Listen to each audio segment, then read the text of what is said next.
Best part of the job right here. Proper ladder placement is key for minimizing the amount of time you spend moving the ladder around to access the different roof lines. So you can see I optimized the placement by placing it next to the lower roof line.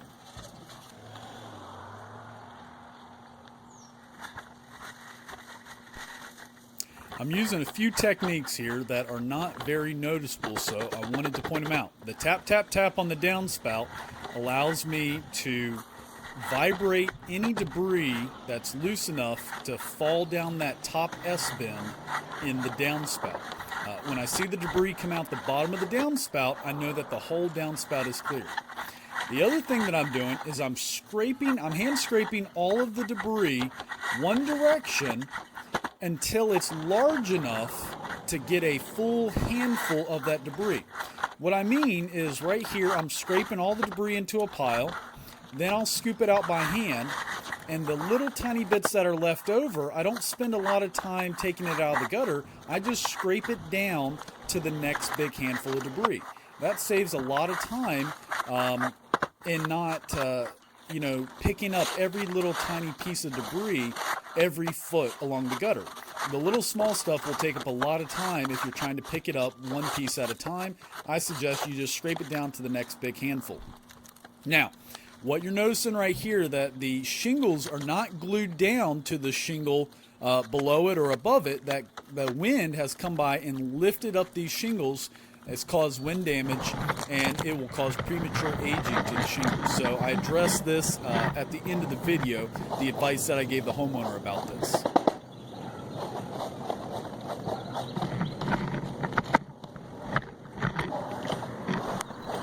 This is the second story back gutter on the house. And one thing I want you guys to pay attention to is that for one section of gutter, you see me moving or adjusting the camera 3 or 4 times to make sure that I'm recording everything properly.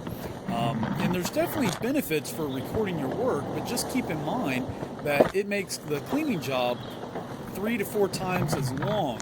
So, hey, spend the time, plan on it taking a little bit longer when you want to make a video of your work. But just know, like I said, that it's going to make the job a little bit longer.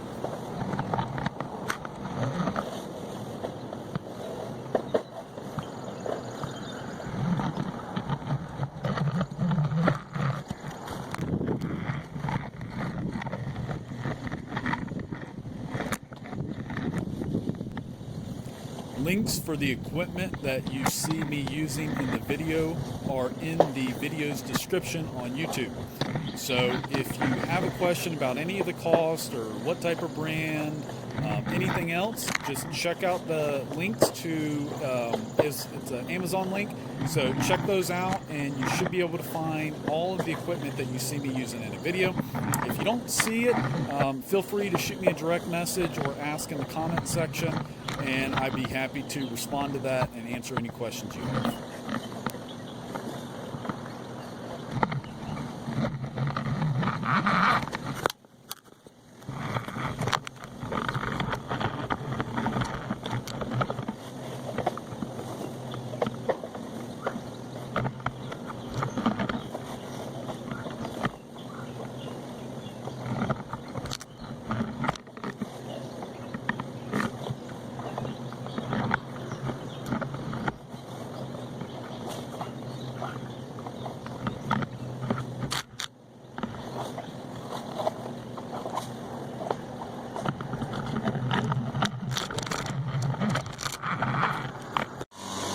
So here you can see all the debris is really wet, and there's quite a bit of the what I call roof grit.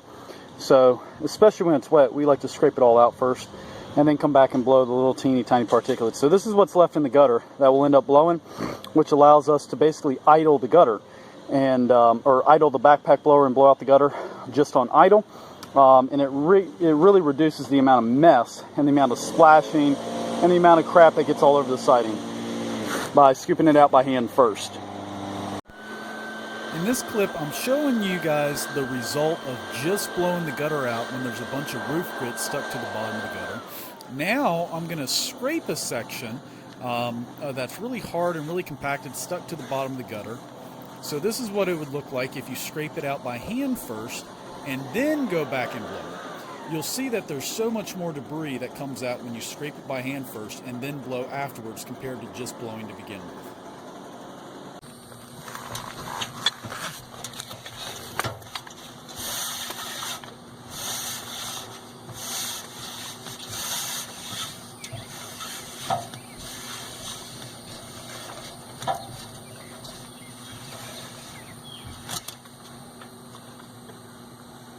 Just finished up with this house with the gutter cleaning and the house wash. I noticed when I was on the roof, and I pointed it out in the video, that there's definitely some wind damage to some of the shingles in the front where they've gotten lifted up. That tar line is not gluing the shingles together anymore. And then on the back side of the house, there were actually shingle tabs that had gotten ripped off. So I recommended to this lady to get in touch with a roofing company, let the roofing company call her homeowner's insurance and see if they can't get a new roof on this house just for the price of a deductible. Now, while I was packing up all my tools and stuff like that, you know, I had 2 people stop and get a business card, and I got their contact information. Well, excuse me. I did not get their contact information, but I handed them a business card just off this sign right here. So I got 2 more clients just while I was packing up the truck here. And if you're new in business and you got the time, what I recommend is hand them a business card and then get their contact information, get their name, get their cell phone number, and get an email address from them. So what you can do is you can say, hey, let me shoot you a text message real quick so you have my number. What's your number? Okay, and you say, what's your name? Oh, can I go ahead and put an email address in this? And send them a text message with your name, and then reply to that with their name, their cell phone number, and their email address. So you have their contact information. You're more likely to close the job because people see the sign like this and they're like, ooh, I need to have gutter cleaning done.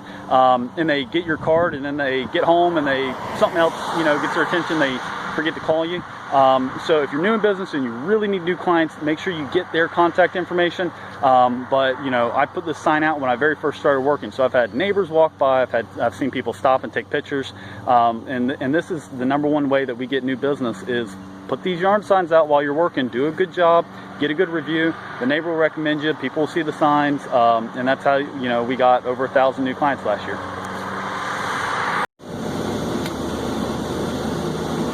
Every job, we also put a sign out when we leave the neighborhood, and when it's close to that stop sign as possible. So